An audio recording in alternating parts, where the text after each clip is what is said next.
Hi, you guys. Welcome back to my channel, The Spiritual Justice. I'm Goddess Quita. You can call me Quita. Either one would do. I answer to both.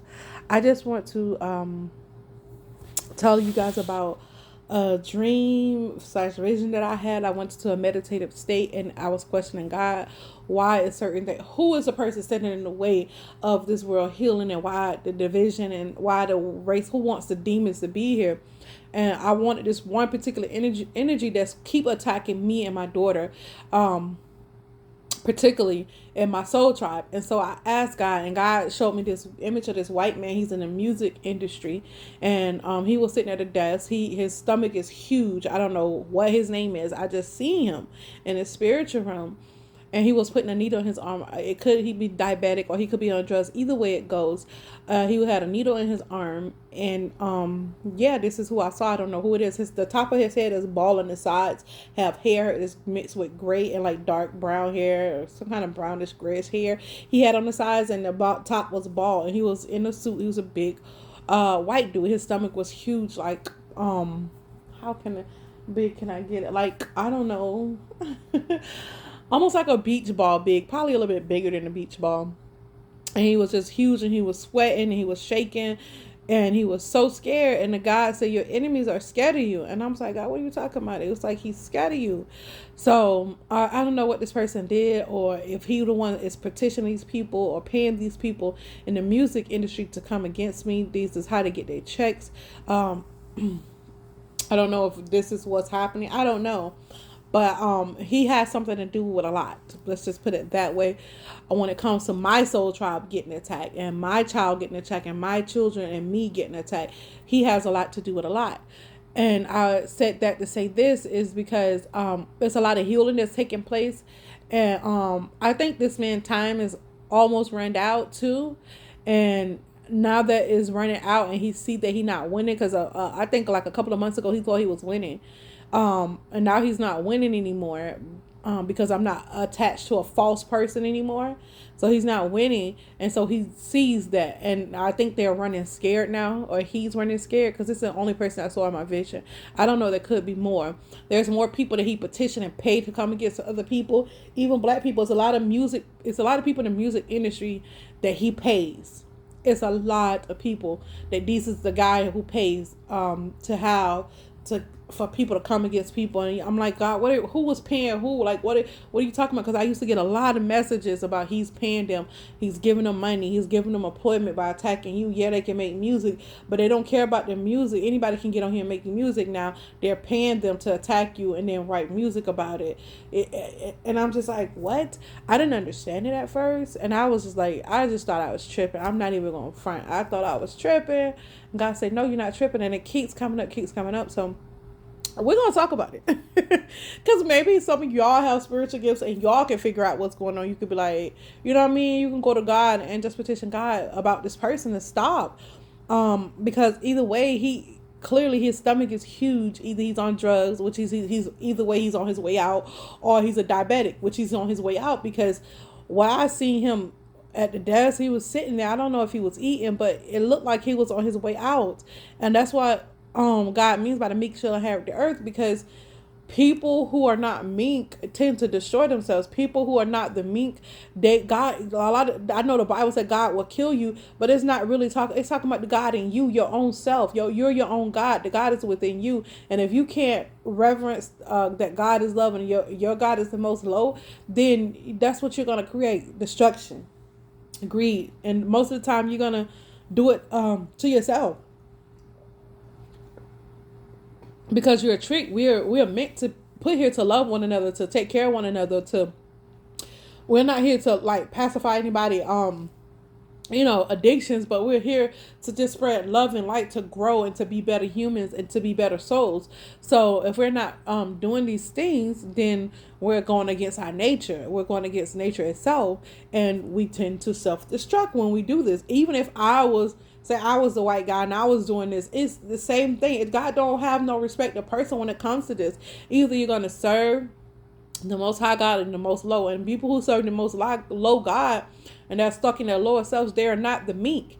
And it's a choice. You have to understand everybody has a choice. I know sometimes it's hard. Sometimes you're like, oh, I can't do this. But that's why God said his children are long suffering, because they're going to do it right regardless. No matter how much the law say this is right and this and do this, they're going to follow their God, their love compass. Their God compass, the Most High's compass. They're going to follow that love compass no matter how much it hurts them, because they know if you create this, if you do this, you have to suffer for it. I'd rather suffer for something good than something bad, because not only do you have to suffer for what you did, but then you have the conscience that eats you up.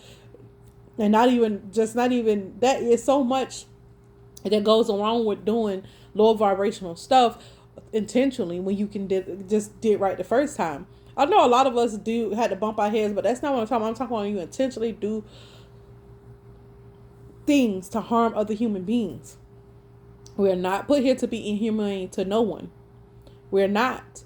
The only way we be inhumane to someone, I mean, like, you know what I'm saying? Somebody say, BS, shut the S up. I'm not going to argue with you because you're a fool. I'm just going to turn and walk away. You get what I'm saying? That's what God means about turn the other cheek. I'm not going to sit up there and argue with you and let you get my blood pressure high, because I just know you wasn't talking to me. That's how you feel about yourself. So I'm going to keep it pushing.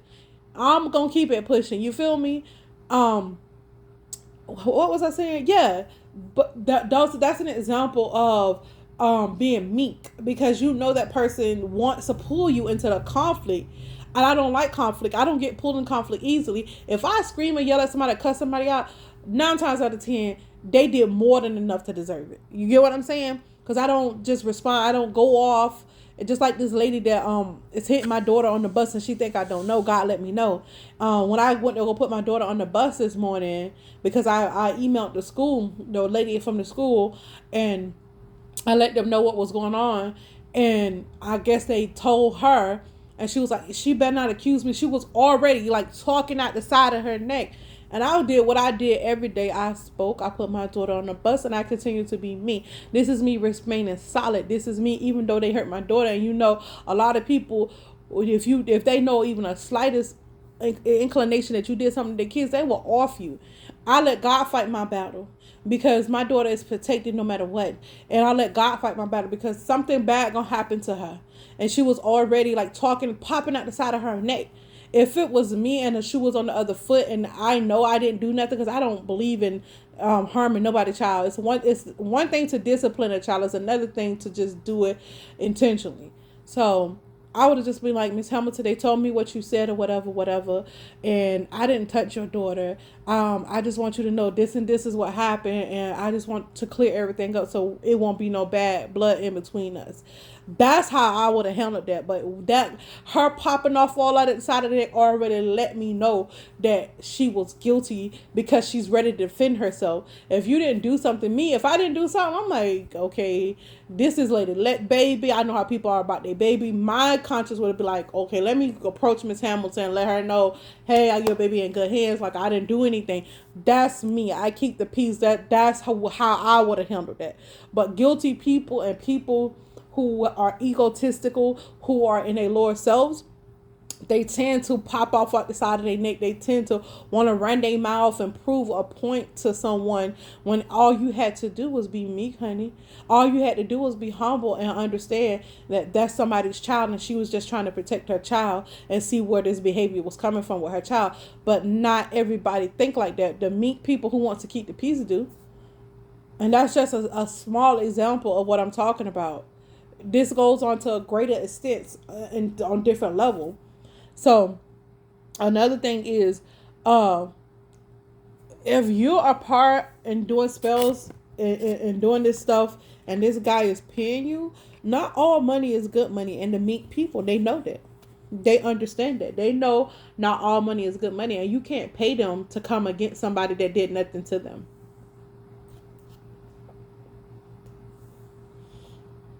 You couldn't pay me $1 million to mistreat nobody, no matter how poor I am, because I understand wealth is in how we treat other people. I'd rather be poor than for the Most High God to be mad at me. I'd rather be poor than not to be able to sleep at night. I'd rather be poor than going around putting out negative energy into the world. And that's why, because I understand money is only something that you need to be here, but God can give you anything you need. You don't have to have money to be rich. You don't have to. Love can make you rich. You don't have to have money to be prosperous. You don't have to have money to maneuver in this world. I have no money now. I still have a roof over my head. I still have a vehicle. I still have gas in my tank. I still have clothes on my back. I still have feet. I still have shoes on my feet, and my kids don't want for nothing.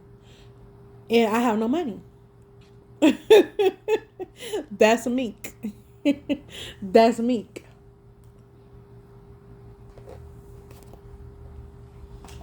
Understand this, that me having no money is me telling you about this is not saying if you have money you're not the meek. That's not what I'm saying. I'm telling my perspective, from my perspective, from my point of view, and my situation and my experience. I'm giving you an example of what meek is. So it's like this. If I know that you're a sinner, I'm not gonna stand in your way.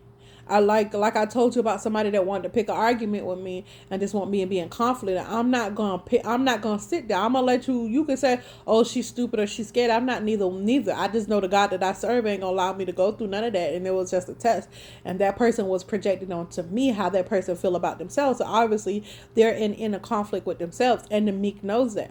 See, one thing about the meek, when they start learning lessons and start taking note of who they are and who they're surrounding themselves with and where God put them, then they understand how to maneuver. It doesn't take much for them to maneuver out of situations simply because they are the meek.